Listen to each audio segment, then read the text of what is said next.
જી આ જે સ્ટ્રક્ચર તમે જોઈ રહ્યા છો બરાબર, આ જે મોટું સ્ટ્રક્ચર એની અંદરની જે જમીન છે એટલો પૂરતો જ કંપનીનો અધિકાર છે, એટલા પૂરતો જ.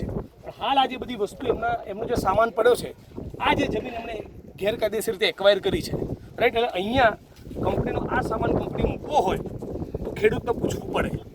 કંપનીનો એના સિવાયનો કોઈ બીજો અધિકાર રહેતો નથી. બે બરાબર વાત છે. હવે તમે જ્યારે આ બધો સામાન તમારો અહીં પડ્યો છે ને એના કારણે અમારી જમીન બરબાદ થઈ રહી છે, પણ હું તો કહું છું ધારો કે બરબાદ નથી થઈ રહી, મારા ઘરમાં તમને આવા દેવક નહીં આવવાનો મારો વિષય છે.